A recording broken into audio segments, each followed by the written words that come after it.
Okay, thank you. All right, it was code like this, and you ran it. What the heck? It says I am not. Okay. Okay, it was code right here. You ran the function. So you changed the numbers, and what happened? So what happened to the first three? These first set of things. It printed out something with like a 0, x, and then some numbers and letters. What happened in between runs? So if I ran it, then I changed numbers and I ran it, what happened? You guys remember? And I'll run it the first time.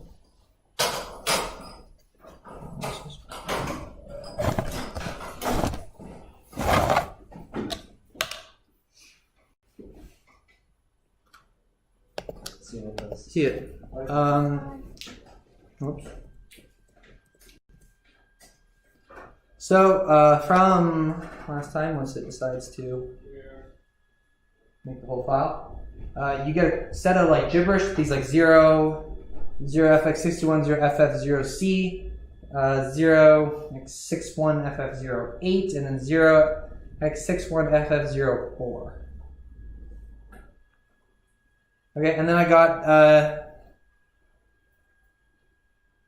get this nice set of numbers.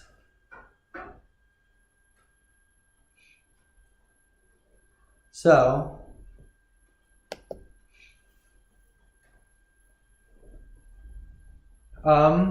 let's really quick remember these don't remember them exactly, but remember kind of what they look like. This 061ff0c. We're gonna run it one more time.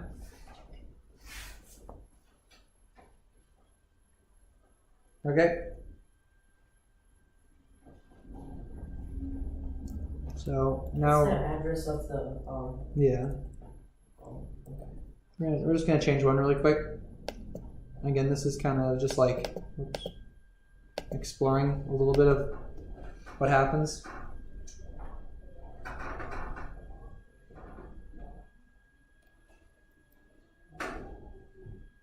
So these numbers are fairly similar in between runs.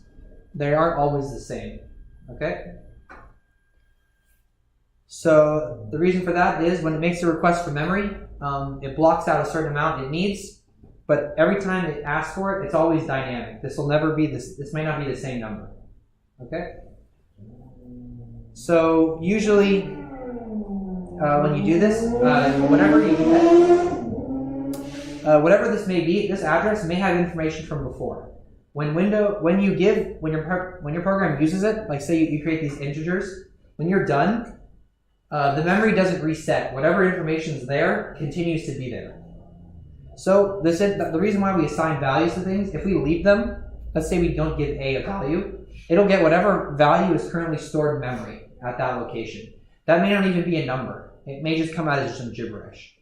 So that's why you should always unassign things, but these are these memory addresses of all three variables, and we printed out A, B, and C. Remember, we call this function-y. The important thing to note was we passed one z by reference and x and y by value. So when we print out A, B, and C, we pass C into function-y, so we said value, value, and reference. So that's why even though A and B up here received changes when they were passed in, the x and y that took their place, the z that took C's place has the same location in memory, so when you assign a value, it actually does change it. So that's why 56 and 15 stay the same, and 42 was 8 plus 56 times 15. After, of course, 8 plus whatever the changes it made from above are. Okay, is there any questions about, yes? I keep getting an error when I try to run the code. This exact code? Yeah. Where? I'm not sure. It might be a syntax error. I'm not completely sure.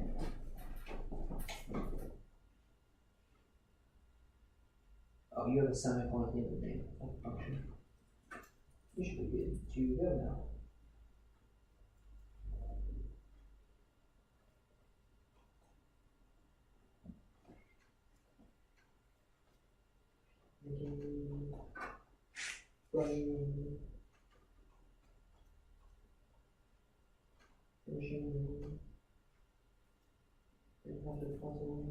Awesome. Okay. So Wait, why do we put semicolons after you put semicolons after statements. only statements? Yeah. So a function name doesn't have a semicolon, and Boolean logic will never have a semicolon. It's when you want as a full contained statement. A Boolean expression needs to be evaluated. It's not a statement. It's something we need to figure out. So this is an expression ending with a semicolon. It signifies the end of a subset of information. So if I delete the semicolon, it will continue to look for a semicolon, which it will find over here. So then the code will look like x plus y, or x equals y plus z, y equals x times 2. So it would interpret that as x equals y plus zy equals x times 2, and that's not really right. So that's why it won't do that. So yes. Okay. So do we have any questions on the pass by value, pass by reference? We're going to come back to it. We have a whole week to spend on something close to it. We're going to cover this again. But does anyone have any questions now while we're currently visiting it for the first time? You're all kind of good? Okay. So we're going to talk really quick. We're going to ignore the pass by value and pass by reference now. I really want to introduce it just so that we can kind of look at it first, because we're going to have to come back to it. So what we're going to do is let's talk about doing a little bit something different.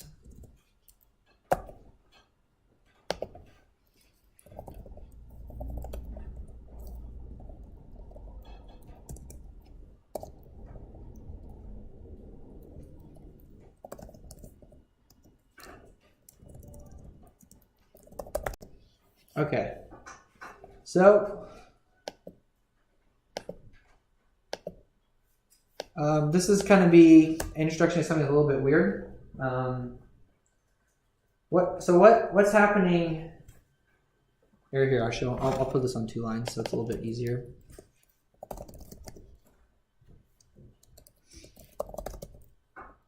Oh, sorry. So what's happening here? What exactly is going on?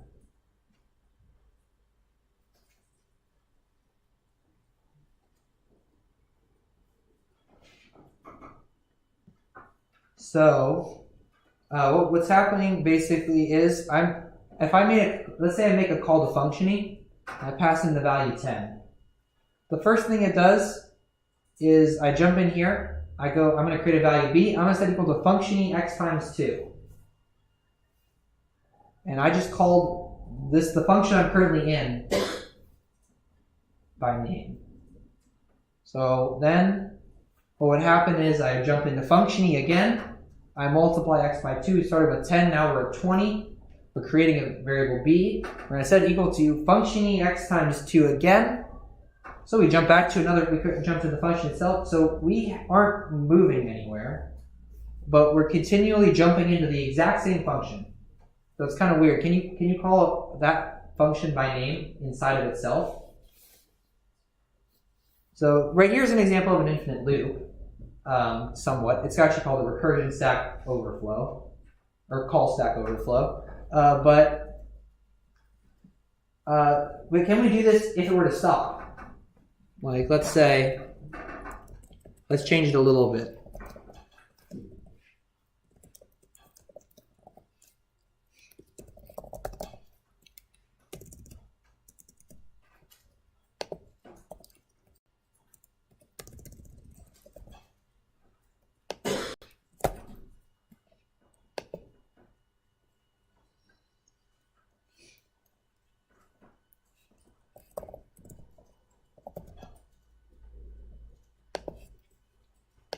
Okay, we're going to make a little bit of an adjustment.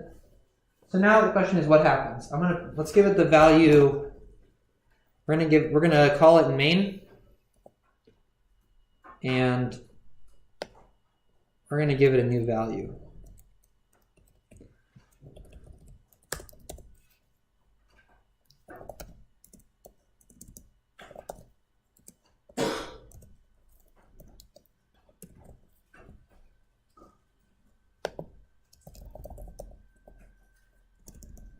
Oops, sorry.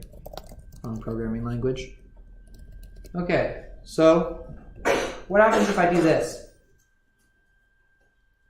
Here's the function again, just to look at it for a moment. Does anyone have a guess of what this program does? Theory? This isn't something you're going to see it often, anywhere other than computer science, so no worries if this looks a little weird. Any guess at all? No idea? Yeah?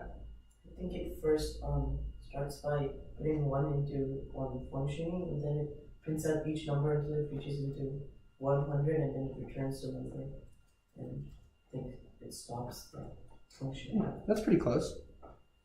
Okay, so what happens is I'm going to call functiony with the value of 1. I'm going to talk through the first part of this. This would take a while to run. Or I should say, it would take a while to speak how it runs from 1 to 100. But so I'm gonna print out whatever happens when I call it with number 1. So remember, I copy the 1 in to here. So now we have x equals 1. We say, is 1 greater than 100? 1 is not greater than 100. So I return functiony x times 2. I call it return, and I want to return whatever comes out of this. So 1 times 2 is 2.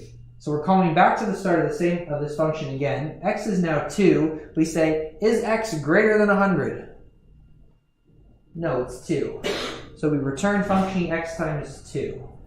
We go jump back up to the same function again, and now x is 4. Is x greater than 100? No, it's 4. So what we're going to return is function x times 2. Yes. So does the function just go on a loop until x is greater than 100? Yep. And it just returns? Yep, it continually calls itself until it does what it needs to do, which is to look for this condition. So we're going to run it really quick.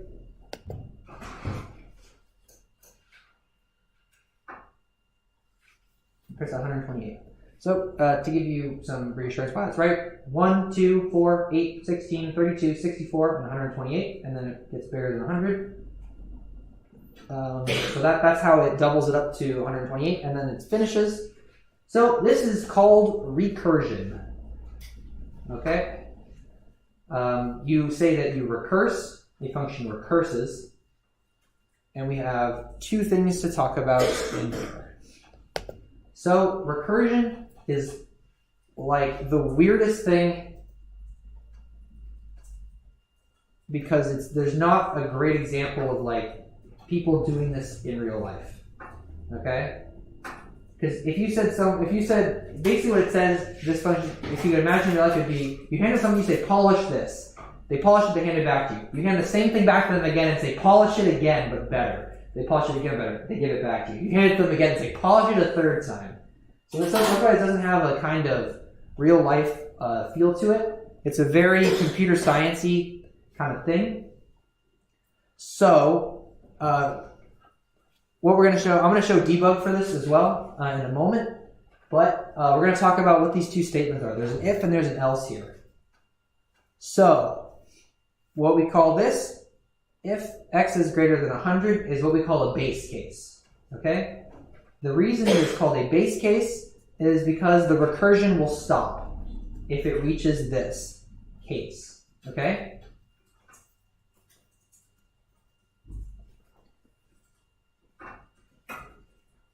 Our else says if it does not meet my base case, I want it to recurse or continue doing what it already is doing.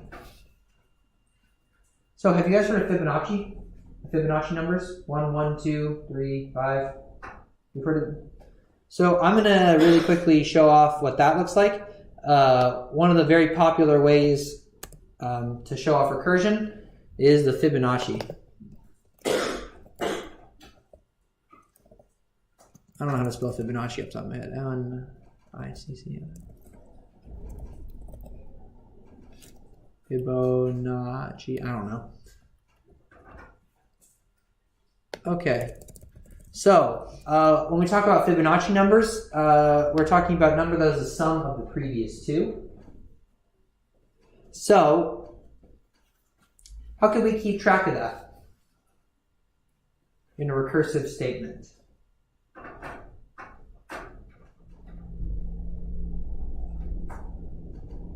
An example we'll do is, so what are the cases where Fibonacci is done?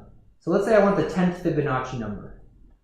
So we go 1, 1, 2, 3, 5, 8, 13, 21, something a little bit bigger than that, 38 something like 60 something maybe. So I want the 10th Fibonacci number. So what I want to call, I'm going to make this lowercase, is Fibonacci. We're going to call the fourth one for now, though, just to show how this works. So the important thing is to say, what are the base cases? How does the Fibonacci series start? The Fibonacci actually has two base cases. We're going to combine it into one statement because it's very easy to do so. So the way we start the Fibonacci sequence is the first two numbers are 1, okay? The first Fibonacci number and the second Fibonacci number are always 1. So we're going to start that as our base case.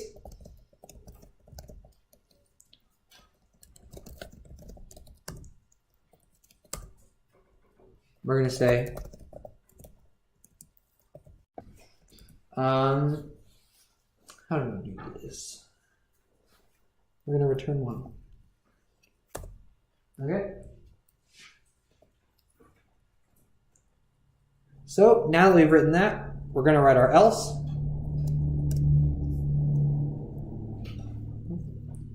So how do we do Fibonacci? How do we get the next number in the Fibonacci sequence? Do we know how to do that? You add number to itself. You add we have 1 and 1, we want the next one. You add the previous two numbers, yeah. So, how do we get the previous two numbers?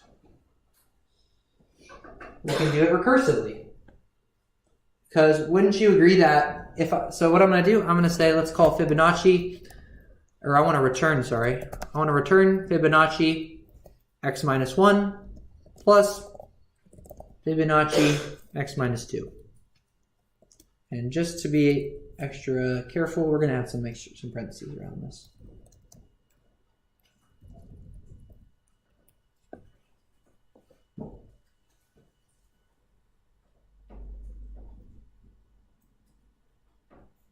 So this is the Fibonacci.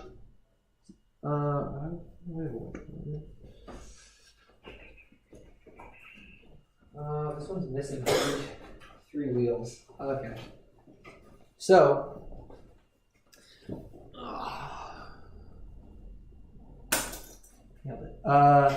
okay, so like we said, we're summing the previous two Fibonacci numbers.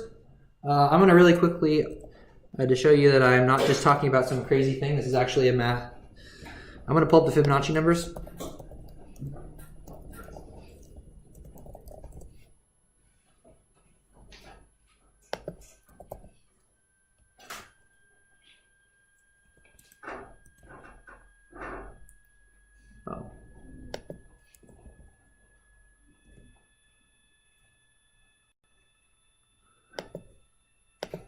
I'm also going to spell it right. There we go. Okay, so the Fibonacci sequence goes 1, 1, 2, 3, 5, 8, 13, 21, and 34. So we're going to ask for some Fibonacci number to start, and it'll give us that Fibonacci number. So let's say I want 4. Okay. Fourth Fibonacci number is 3. Perfect. Okay, so now let's talk about what happens, how this works, and I'm going to steal a whiteboard really quick. This is gonna look a little crazy if I don't do this.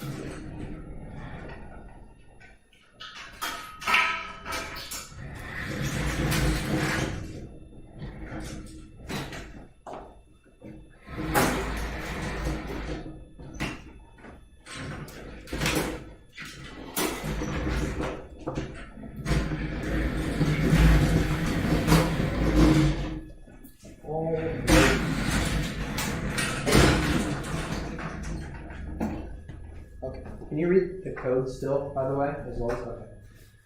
All right. Let's go. I hope these pens work.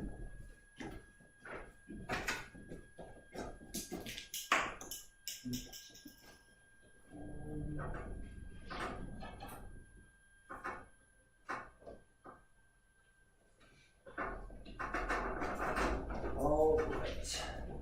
So I'm gonna do a nice little recursion diagram. Just to kind of, because this is something weird, you don't run into this that often. It's very, very kind of niche how it works.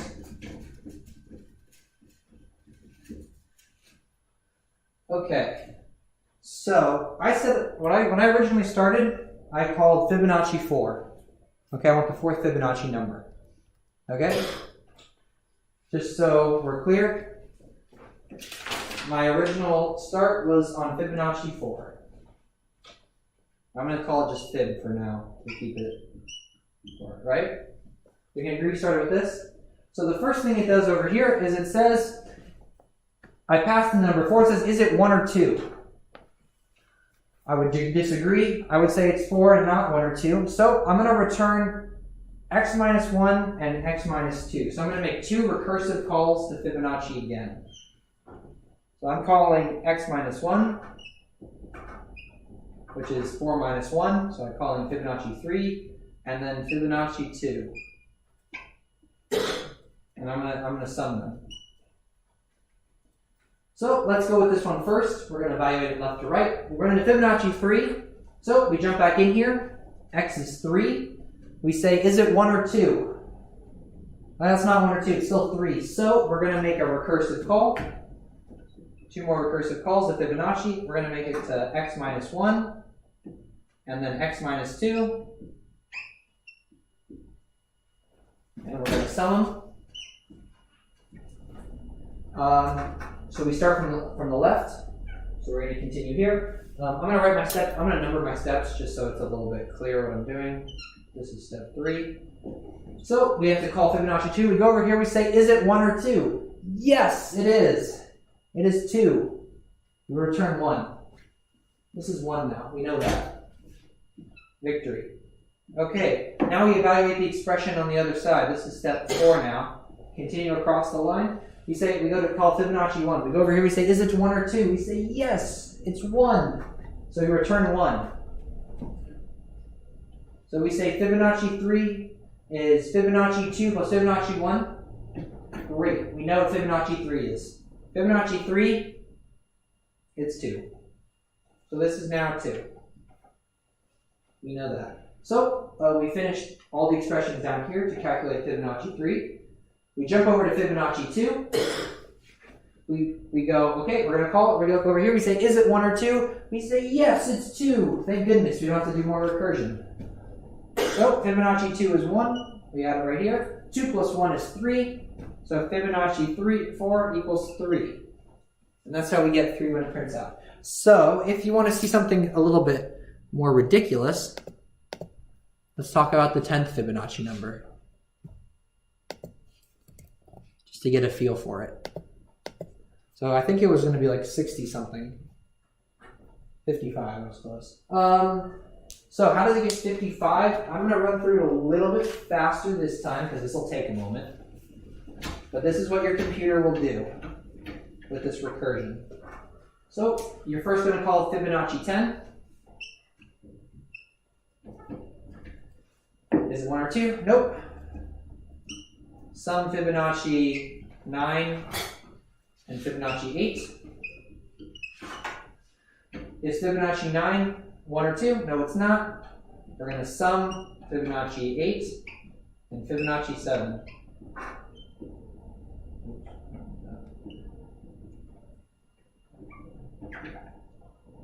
We go to Fibonacci A, we say, is it 1 or 2? It says no, so we sum Fibonacci 7 plus Fibonacci 6. We say, is 7 1 or 2? We say, no, it's not, so we have to do this again.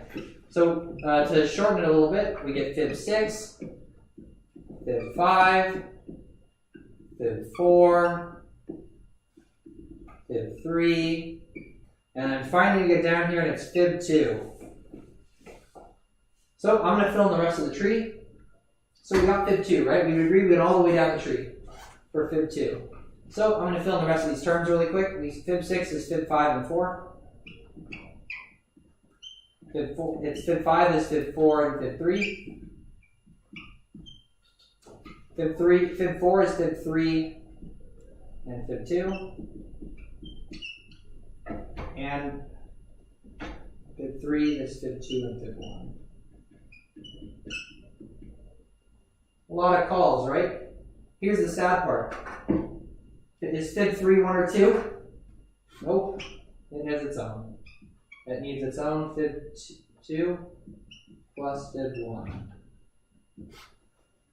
Is Fib 4? Is 4 2 or 1? It's not. Can you see how this tree will get big? There's going to be an 8. This will call Fib 7 and Fib 6. 7 we'll call 6 and 5.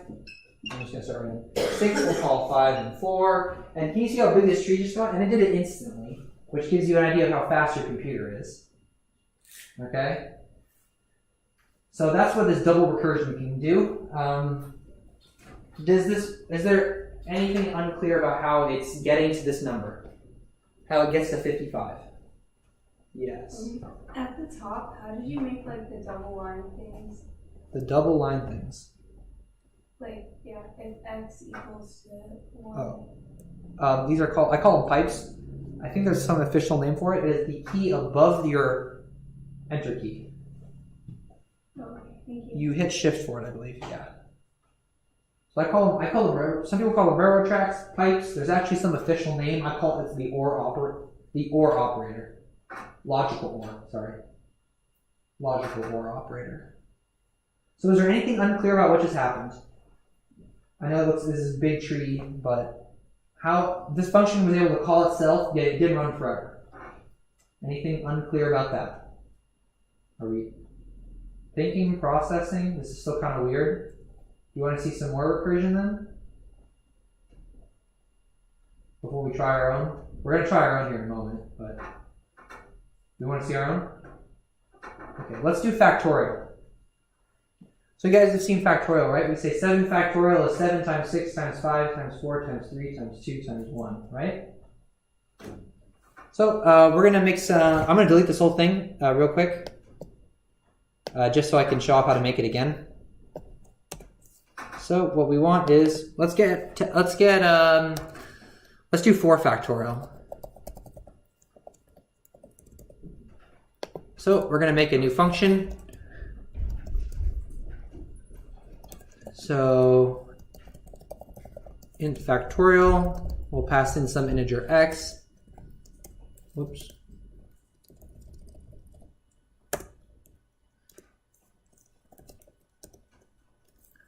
Okay, so the important thing to remember about your recursion, there are 2 parts to it. Remember, we have the base case and the recursive case.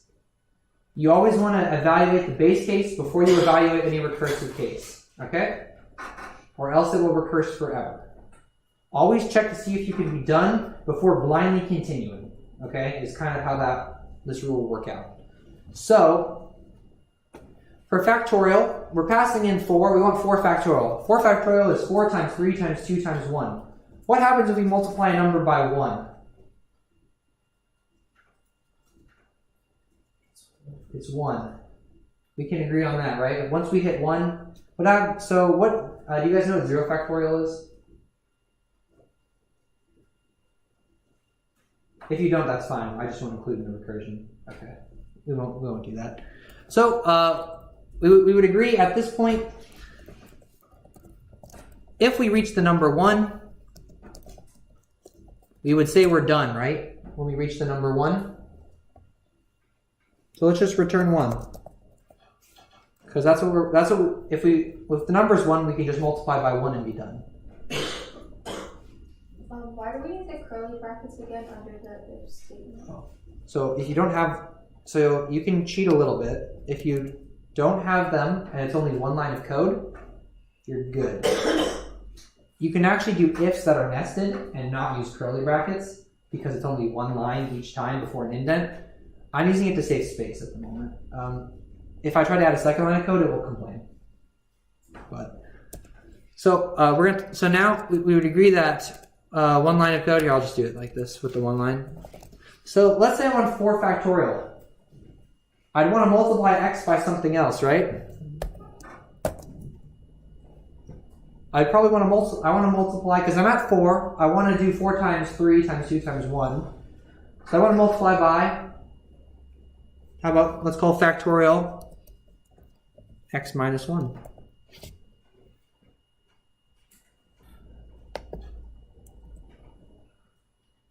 So.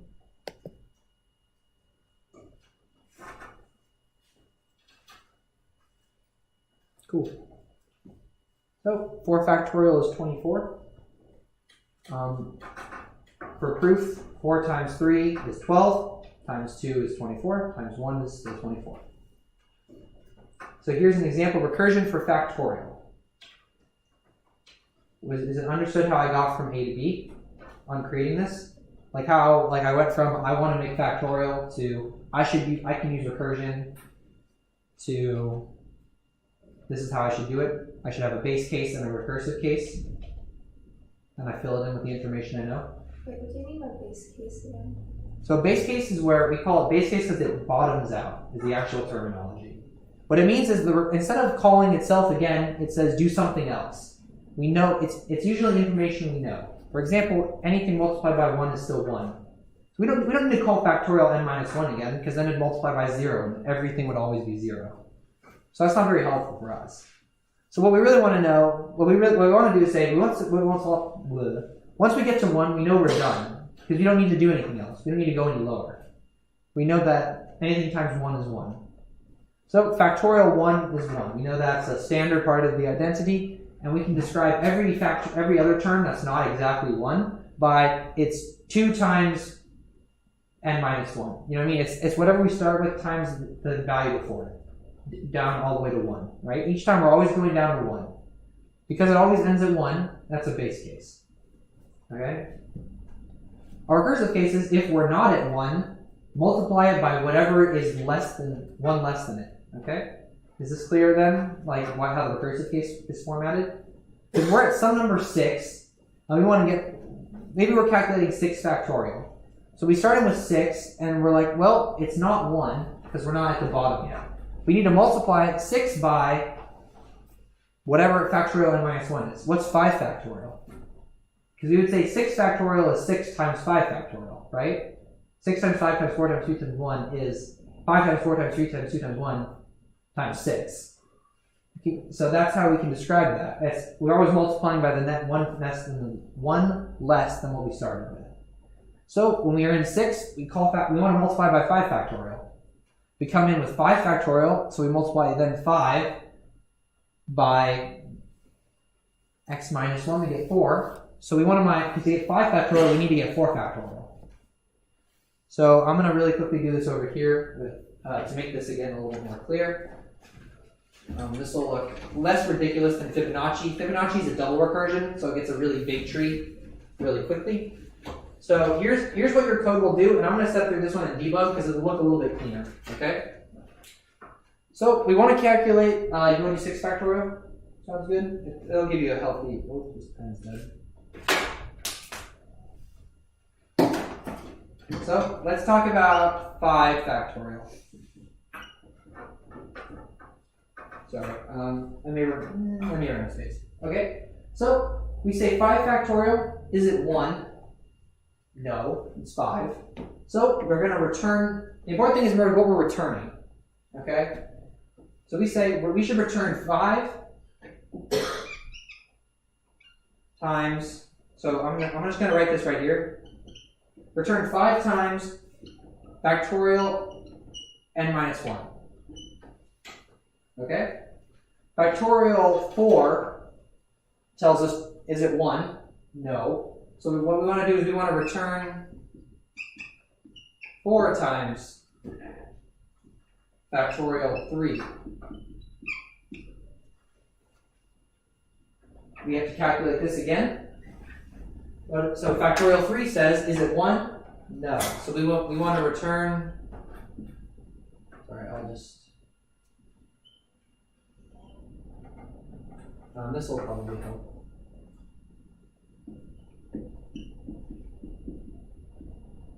So this right here comes from that. All right, I'll make this simple. The important thing to remember is, when we say, when we compute it for functions that return something, we said we can replace the function with whatever it returns, right? We can agree. So if we're on this step right here, we would say we return 5 times factorial 4. Factorial 4 is 4 times factorial 3. So we would say that right now we could say we're returning 5 times 4 times factorial 3. Okay? But to get factorial 3, we need to return 3 times factorial 2. And then factorial 2 is returns 2 times factorial 1. And finally, this is just 1. We finally reached the base case. So remember, now I'm going to go back up the tree in the reverse to show you kind of what your code's doing. So we finally reach an expression that we don't have to do anything more with. We can do 2 times 1. We're capable, yes? 2 times 1. Now, that's 2. So now that this is 2 times 1, we return that as 2. Factorial 2 is now finished. We can replace it with what we return. So factorial 3, we can now say looks a lot like return 3 times 2, because this would be returned 2 from. Now, since we're returning 3 times 2, remember 3 times factorial 2 is factorial 3. So we're going to get 6 returned from factorial 4. So this is going to look like return 4 times 6, because this right here was the evaluated expression that came back, because it was factorial 3, which was 3 times factorial 2. Okay?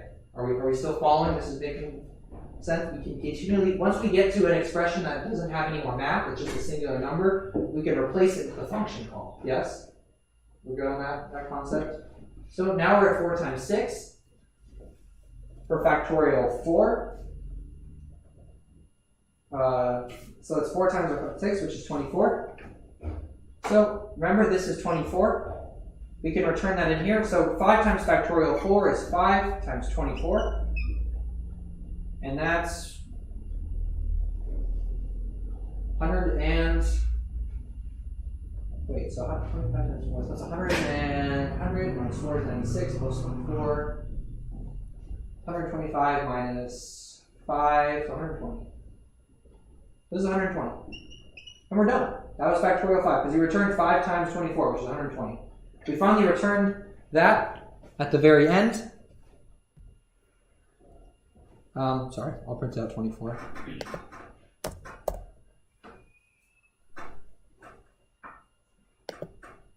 And we should get 120. Okay, was there anything, I'm going to step through debug to show this off one more time, but was there anything unclear about the whiteboard approach? Or understanding that? Okay. I'm going to run through the debug one now. So debug, I'm going to step through my code line by line. This is to give you an idea what your computer is actually doing. So I'm going to bring up, where's my variable list? Let's bring this over here. So I'm going to add my variable x in. So x is 5 right now.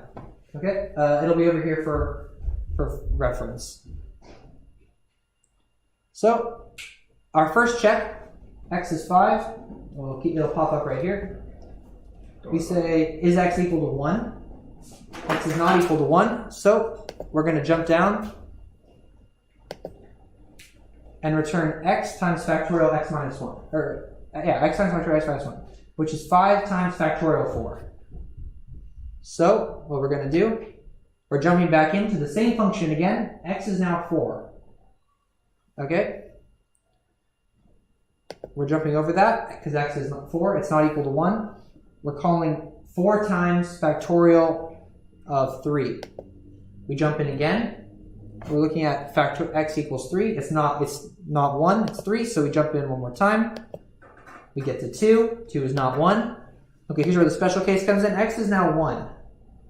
So, here's what I want to point out really quick. I have what's called my stack, my call stack. Note, here's my main when I started. Here's my first call to factorial.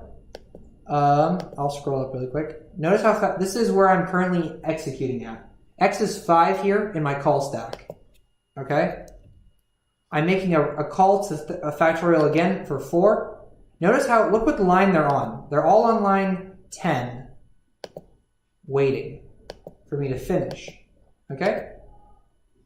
Does that make sense? I'm currently computing this, and I'm waiting for that. I can't return anything yet because I don't know what the expression is. So finally, we're getting to the end of our recursion.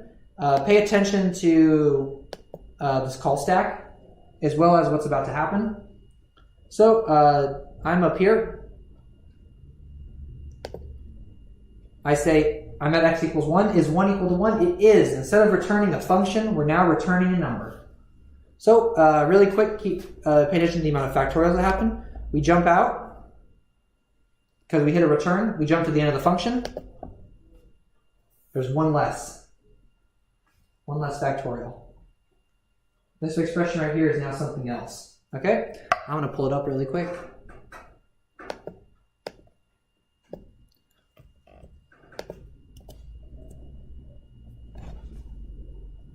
Oh, it may just give me an infinite call stack. Never mind. I won't pull it up right there. Oops.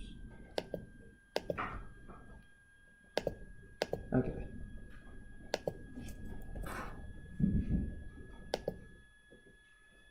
Okay. My thread may die now. Okay. So we said it was 1. My program may just end. It may have got a problem. I'll restart it.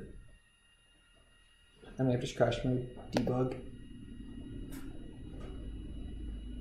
Awesome. Okay. We're going to try this one more time. I'm sorry. Okay, so 4 calls to factorial. We're on the 5th. Okay? We're returning 1. We reach the end of the function. We jump out, there's less, there's not 5 factorials anymore. So in our call stack, that's what you were seeing right here. We were on factorial 1. Our calls to factorial look like that. We're finally now in the part where we're replacing the number.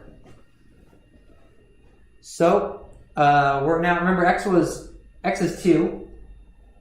So we did 2 times and we did factorial x minus 1, which returned 1. So we could replace factorial x minus 1, or factorial 1 with 1. That's it, okay? Because we finished that call. So now we can return 2 times 1, which is 2.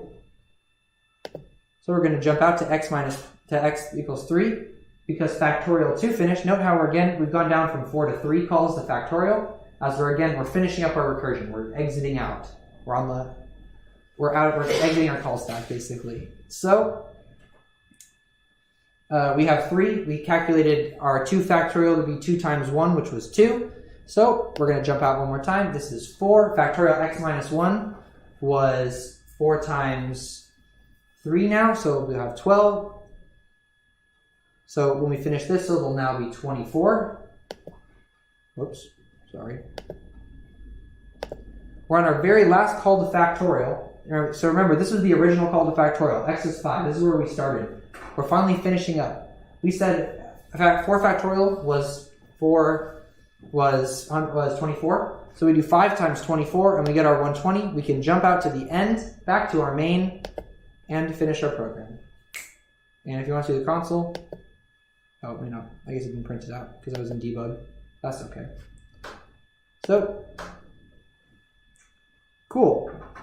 You guys, we kind of figuring that out? It's a little bit complicated, step by step. Okay, we're going to do really quick one exercise on kind of creating functions that do that. So what we're going to do, so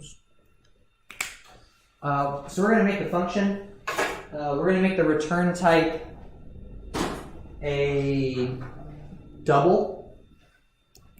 So I'll create it with you guys.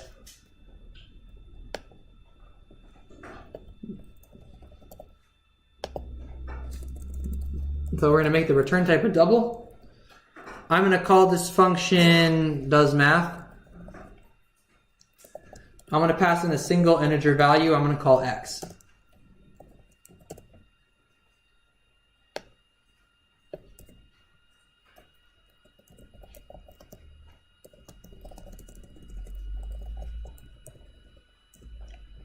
Okay. So like we said from before, we want to know is a base case, something where our program can be done.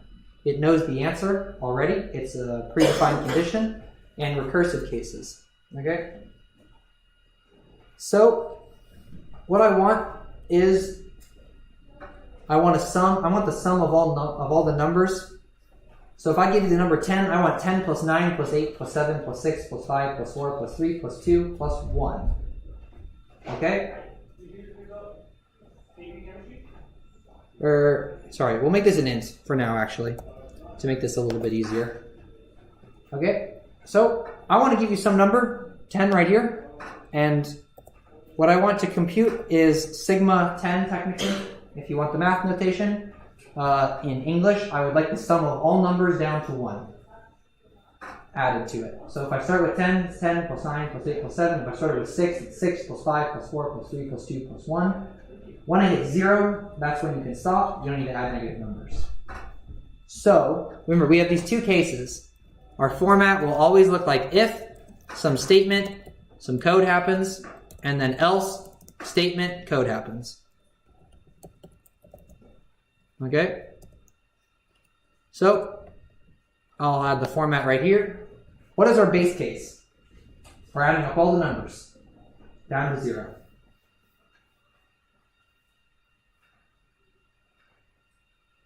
What is our base case?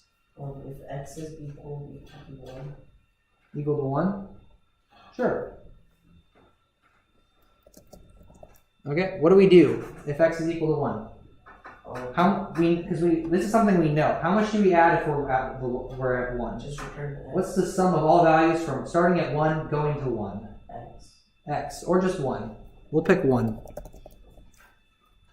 We can return x too. That's fine. Remember, we just said that they were equivalent. It doesn't really matter. All right. So now I said I wanted the sum of all values. So the important thing to do is we want to start with what we currently have. And, whoops. We have all the values. So remember, I'm starting at 10. I want, the sum of all values from 1 to 10. So if x is 10, I'm returning 10, and I want to call does math again. How so? Does math x minus 1. Perfect. And we're done. Okay, we can run this. I think the sum of all numbers from 1 to 10 is 55. Ooh. Nice. You can run your function. You should get 55. If you have made a colossal mistake, or if your code runs forever, you should say something now.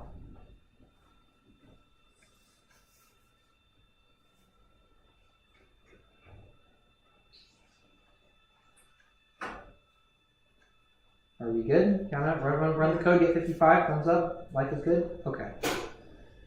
Okay, so we're going to do one more. This time I'm not going to give you the format. You can delete this chunk out of the chunk of code. Change your return type to a double. We're going to change the type 2 to a double as well. So both are going to be doubles now instead of integers. Okay. So here is what is going to happen. What I want is, I want you to give it a number, and So it's our own input. Yeah, this can be your own input. I want to see it added to every number of, so let's say you give the number 24. I want you to subtract 5 from it every time until the number becomes negative.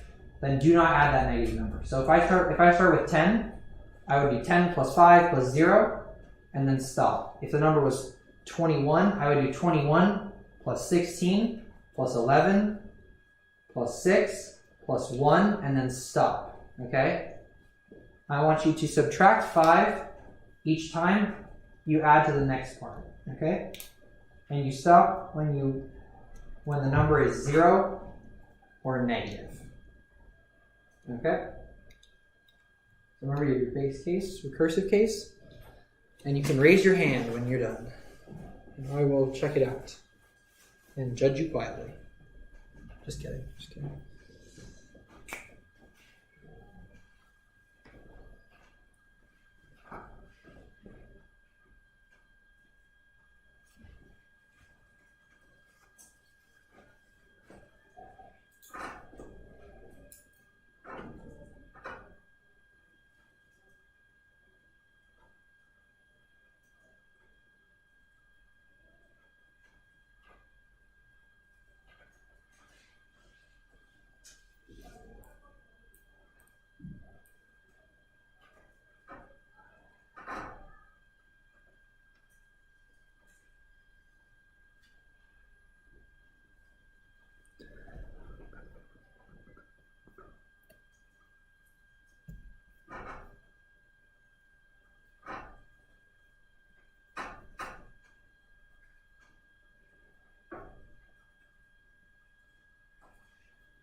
You close? Thinking about it still?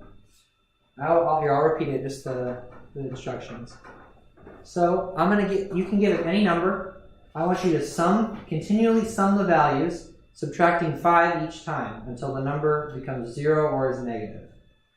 Example would be 16. I would do 16 plus 11 plus 6 plus 1. I wouldn't add negative 4 because it's less than 0. Okay? Another example can be 8. I would do 8 plus 3 and then stop because negative 2 is less than 0. Okay? Continually add 5 less than what you are currently adding to itself. And you do not need to add negative or 0 values to it. That's when you can stop.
If I enter 16, what should I get?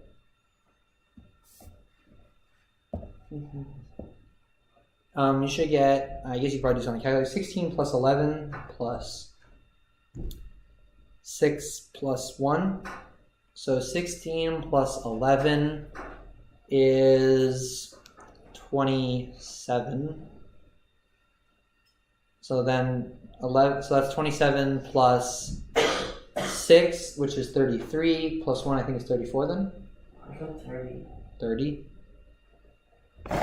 I can check. Let me just make sure the calculator before I definitively say that I'm 16 plus 11 plus...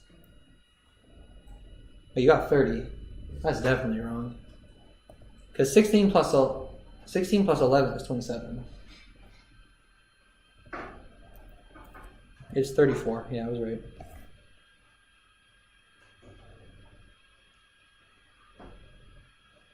Double check that you're... I'm trying to think, how could you get... Double check that each time you return the value that you're working with, and then 5... Or if I could return x, and for the other I could return x plus does that x minus 5. Oh, I know what happened then. So what happened was you did 16 plus 11 plus 6 plus 1 plus negative 4. Oh. So So I'll- should return 0? Yeah, you can. Yeah. Remember, you don't want to add any values that are. You can add 0, but you don't want to add any negative values. Okay. I'm gonna steal my code really quick. Oops.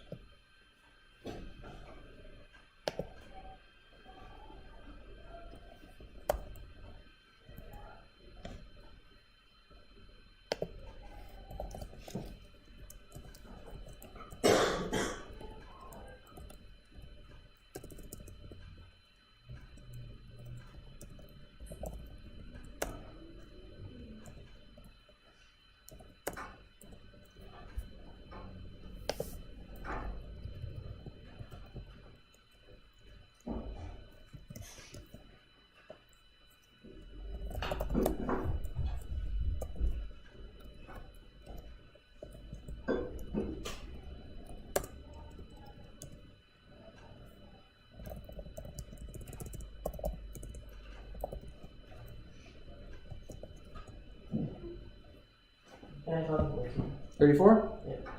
Put in 28. Okay. Let me calculate it really quick.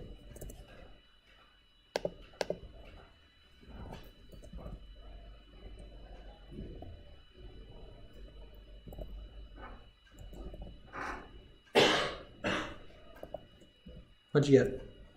It's still counting. Okay. I should close all the other projects I've opened. Yeah, just to prevent unneeded compiling. Because if you have every project open, it will try to build all at once. So you can speed up your build speed. If you're building the whole project every time, it'll build. There's build your project and there's build all, which is what hitting the build button does. Build all builds every single project you have open currently.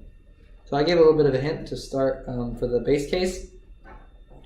I said if it's less than or equal to 0, we can just return 0. I got 93. Perfect. You guys still thinking? Unsure how to do this still?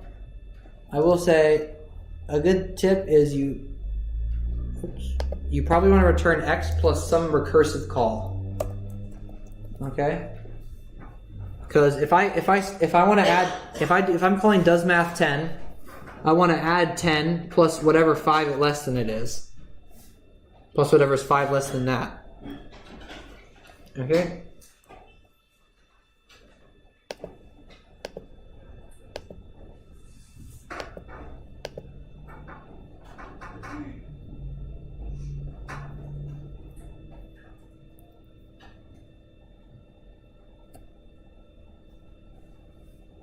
Are we thinking? Stuck? Unsure of how to continue?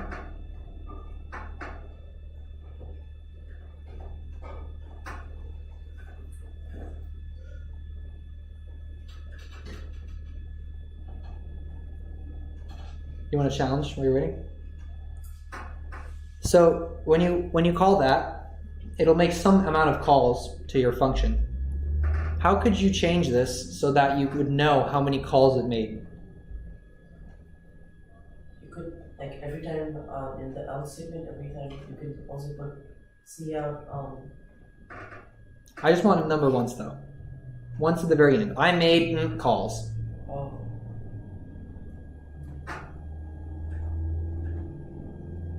I'll let you think. There's a way to do it without that with stuff you don't know yet. That'd probably be the easiest way, but there is one way.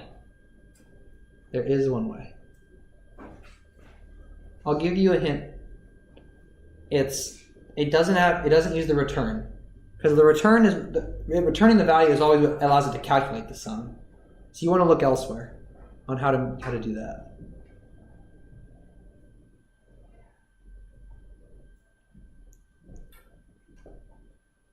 We getting close? Thinking about it? Everyone else? Are we sad and unsure? And this is hard, and I want to quit. And it's 9:13, and I want to go home. This is an okay answer.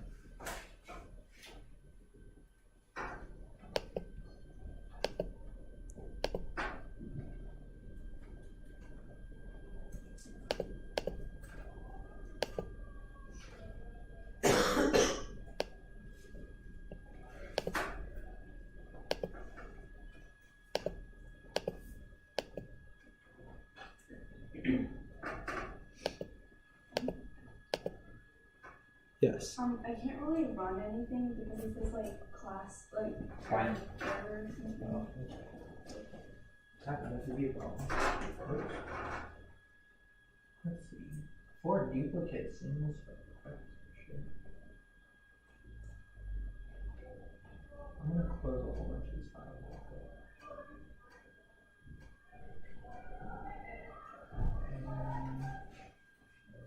What is this? It's in class 5. Class. Class 6. Okay. You definitely want to close these other files. I'll probably leave them probably best. Is that okay? Yeah. Okay. You don't have to make any file each time, by the way. I mean, it's your choice, I guess. Let me see. Let's try.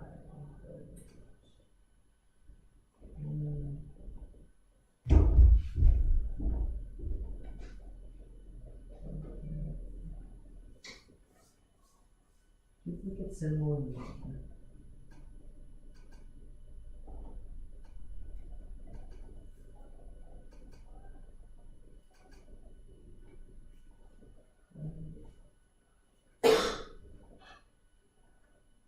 Oh, I think you have too many mains open. It's not 100% sure what you're on. Okay. You only want, so when you don't want to make a whole bunch of new files.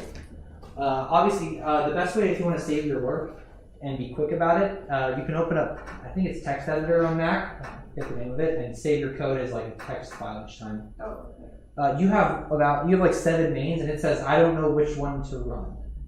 You want to file, I don't have my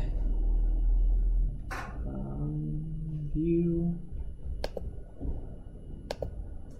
So here's what I have you want to have one file called main CPP. So I have my mathy.cpp and mathy.h, which I'm not using right now. I'll just delete those. It'll say unsafe to delete. Delete anyway.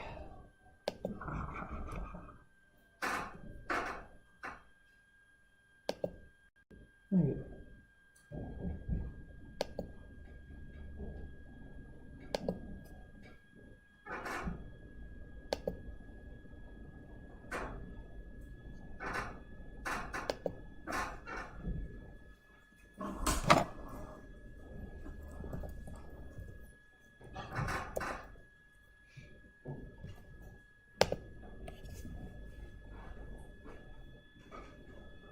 Do you have one file now called main CPP?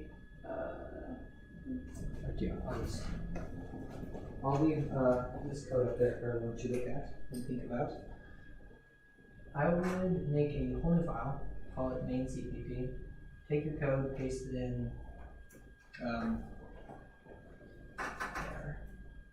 Is it specified? Yeah, that's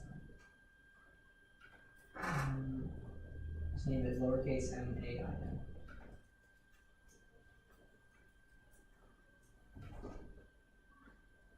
Perfect. Okay, so you can add now all the code that you just wrote, probably, when you were doing this.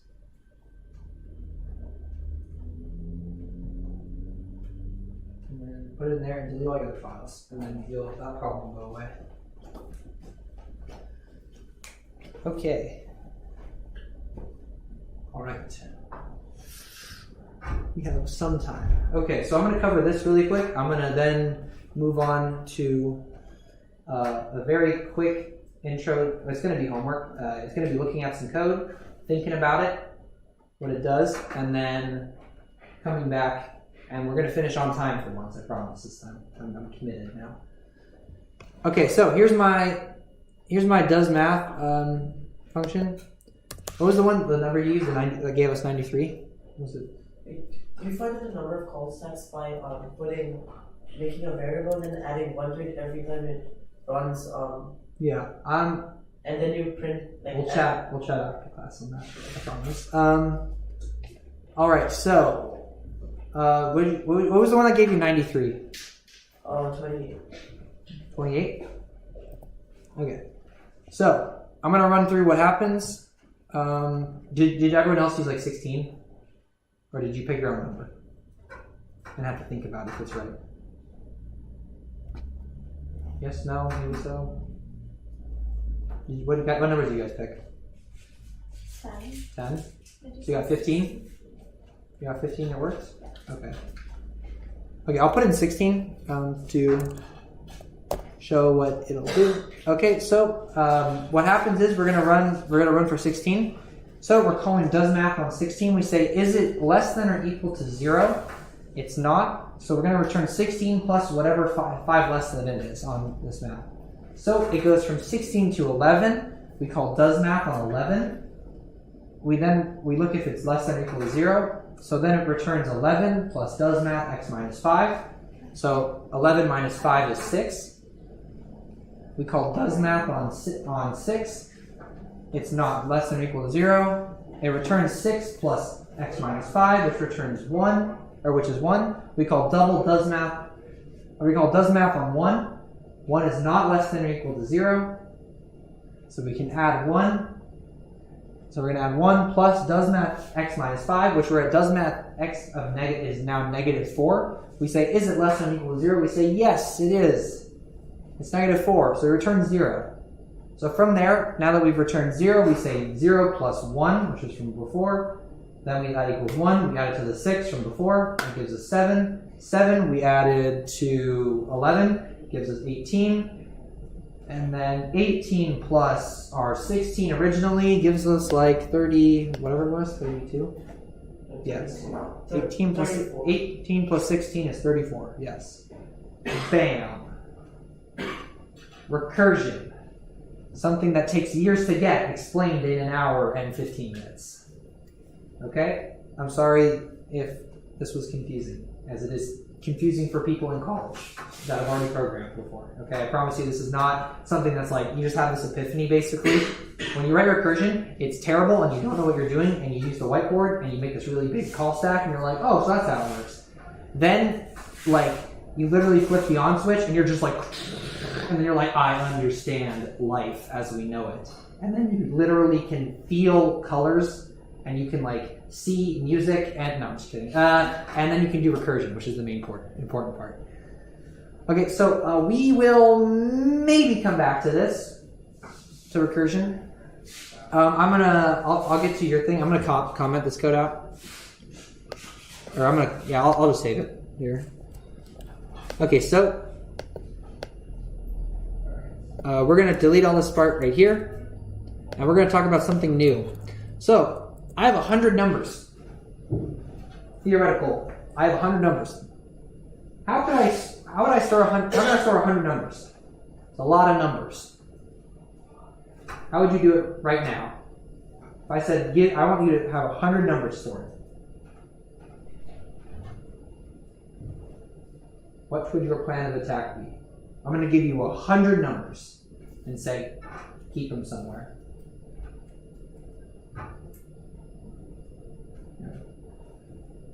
Any answer is okay, it's no worries. We're going to learn something new real quick. 100 numbers? Here, we don't need this one. What will we do? How will we store 100 numbers? There's no rocket science to this, I promise. You could assign each one as a variable. So you create 100 variables and assign each one to 1. That's perfectly reasonable. Yeah, that's what I would do. So, does that sound fun? Well, let's start. Int A. So I'm going to use so I can do int A, int B, int C, int D, int E, int F. This is getting a little repetitive, isn't it? Okay, so that's even better. Okay, we can use commas. We can make multiple variables a little bit quicker if we use commas. This is still taking a while. We're not really getting very far. So we have this data structure that does that for us. It's that I say I want to have a large amount of variables. I want to do it in one line. And the programmer said, let there be arrays. Okay? An array, also known as a vector, depending on what you would like to talk about. Or sorry, an array, we'll keep it as arrays. Well, I'll talk about vectors yet. Arrays are a data structure that allows us to store multiple of some number and do it very quickly. Okay? I will now demonstrate how to create an array. I will call it numbers.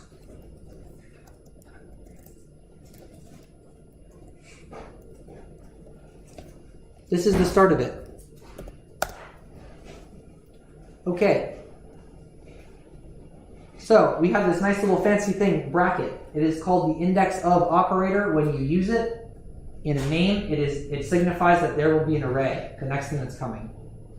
So what this reads as is I say I want an integer array called numbers. Okay? So we have to fill it with things. So now we're gonna get to the good part. I want to fill it with 100 numbers, right? 1, 2, 3, 4, 5, 6, 7, 8, 9, 10. Easy, right? Still fairly a little difficult, but it's easy because you don't have to create 100 variables, right? That was kind of a pain. We can now do it all in one shot. Okay? So, but, I don't really like that. I said I wanted to do this easy.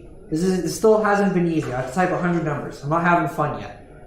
It's interesting because adding 100 numbers is something that a for loop could do. I would say I'm doing a lot of repeated work that a for loop could do in one shot. So, when we create an array, the easiest thing to do when we create one is we specify how much space we want. Okay? I wanted 100 numbers. I say, that's how I tell it that. Okay? I would like 100 numbers. So, now I said I'm a man of my word. I wanted to be able to do it quickly. I'm going to create a loop to do it for me.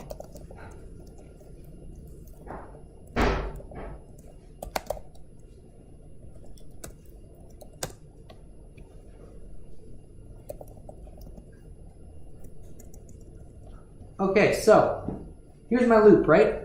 It's going to create, it's going to go through 100 numbers. So, so I said there's 100 numbers here, right? How do I know that? Like, how do I pick one? I want to start at the start. How do I pick that start?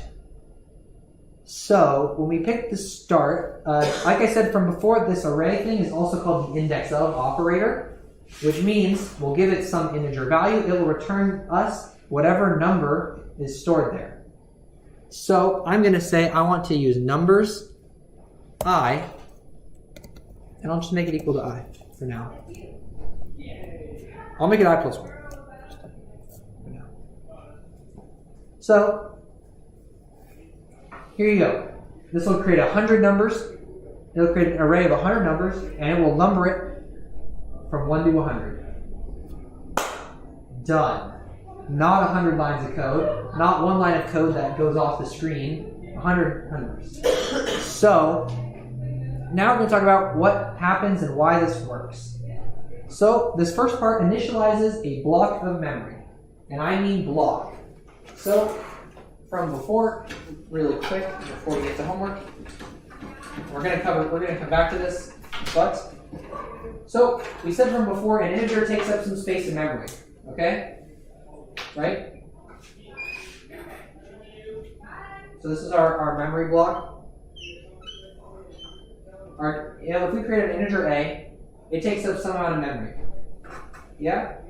An array just says, I want 100 values. It says, great. Here you go. There's 100 things in here. Etc. It initializes a straight block of memory to fit 100 numbers. And says, here you go. Done. Okay? The index O operator, I say I want the 6th one. It says, great. You can look at that one specifically. Okay? An easy way to imagine it is a line. An actual, like, a queue of people in line. Okay? So you say, I want the 30th person. So you just go like, you look back like 1, 2, 3, 4, 5, 6, 7, 8, 9, 30. Awesome. And I can ask that person, about themselves. So that's how our array works. I'm really quickly going to print out the array to show you it does print out the numbers from 1 to 100. Whoops.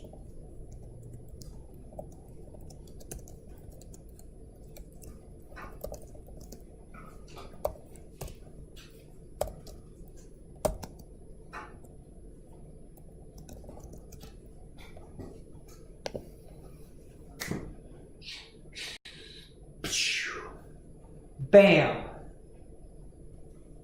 Like 3 lines of code. I filled an array of 100 numbers. All right. So we're gonna come back to this in a little bit. The important part is to look at this and think about it, internalize it. You don't need that part that I just typed. Here's what you want to do. I want you to initialize numbers like so. Give it 100 values. Set it equal to this thing with braces. And put numbers separated by commas in here. For example, 1, 2, 3, 4. Oops. 1, 2, 34. 4, 5, 6. Okay? I want you to print out a couple things. Print out index. Here's what you need to print out, okay? These indices. I want you to print out 0, 3, 10, and 105. Okay?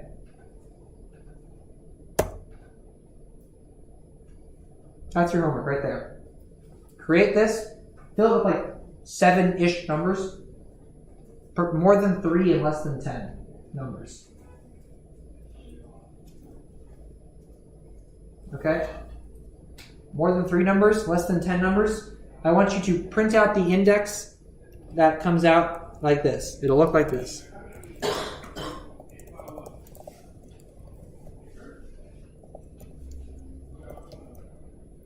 Okay? See out numbers, the bracket, and then you insert this number in. So it's 5 prints. 4 prints. I can count. Okay? So you want us to put more than 3 less than 10 numbers in the array, but you only want us to print those 4? Yeah, I want you to print index 0, index 3, index 10, and index 105. That's the homework. I will let you think about that. You want to see now how to get the recursive shot. Everyone else you're free to go. Are you playing Octodog, by the way? Yeah. Okay. Was there anything? Recursion is weird. If you're not understanding that, people don't understand that on the first shot ever. I've never met someone that just got it. So was there anything unclear about what I was writing on the board? Today? Yeah. No. No. The memory thing was kind of okay. Yeah. Okay. Okay, yeah, just always stop. It's a small class. Just stop and be like, I don't understand. Okay. Please repeat yourself. Please stop. Please explain what this means. I'm confused with how you wrote something, the notation. This class is for you guys to learn about the beauty of C++. Okay, are you ready? There's 2 different ways to go about it. There's one that you know how to do and one you do not know how to do. So, here's our code from before. It does math. So I said I want to know how many calls to the stack it makes. You want to see the way you know how to do first? I'm going to add another parameter to it. I'm gonna call it my counter. In my else, I have to add some braces. So there's a couple different changes you need to make real quick. I'll leave it like this for now. So I'm just gonna do. I know. A geometry class. It was a shit show. You know the kids really like Brian's and stuff. How much of Zen's job do you think you're going to be taking? All of it. I'm taking Zen's. How much of it do you think it is? I don't know. No, I'm just teaching KD2. Wait, I'm going to field trip tomorrow. I'm going to die. Okay. I put in I'm counter in only like above it. No, So Bernie said like, she'd tell me. it gave me an error saying that it didn't identify my variable I'd rather as do it with the a younger kids. as. You show up at Oh, or she's going to be okay. Somebody come early, so I'm coming. I will really quickly show you. I would suggest from like 8:30. Yeah. Here's what you can do. So this required you to modify both parts, the if and the else here. Like cauliflower. Yeah, I threw a lot of them away. So remember I said I only want to print once. Oh, it was. Remember the base case only is reached once. So I'm gonna see out right here my counter, and I'm good to go for that. Oh, sorry. I'll add it on in line.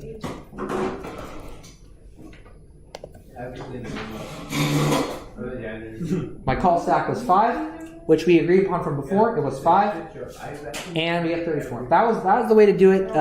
Kind of sneaking around it by adding this. There's one other way to do it. There's a thing called global variables. They exist outside the scope of just your main. Multiple functions can take advantage of them without passing them around as parameters. So you can do this as well. Oh, we'll delete all this right here. Just define it for everything. Yeah, and then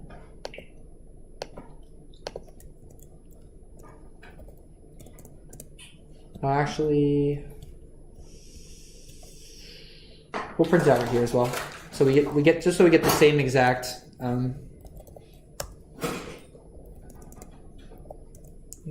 Nicholas, the English lit god, he can spell counter. Dude, English is so hard. I can't spell auxiliary anymore. Oh, did I make a mistake? Oh, I'm calling it a 16-1. Whoops. There we go.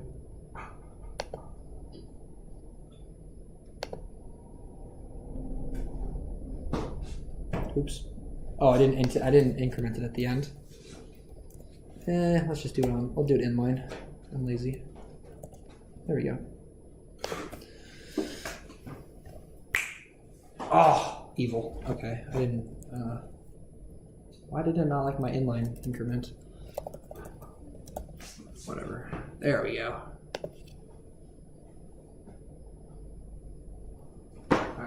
Same thing. So yeah, there's the global that made it a little bit faster, and then you can also pass your counter as a parameter each time, and it only prints it out once. That, like, there's no expectation that you know how to do that. No worries. Yeah, that it was just- well it was- well beyond what we're gonna ever cover. That's just some example of how to do that. Pretty cool. Yes, no worries. The last 2 classes have all been things that will never make sense on the first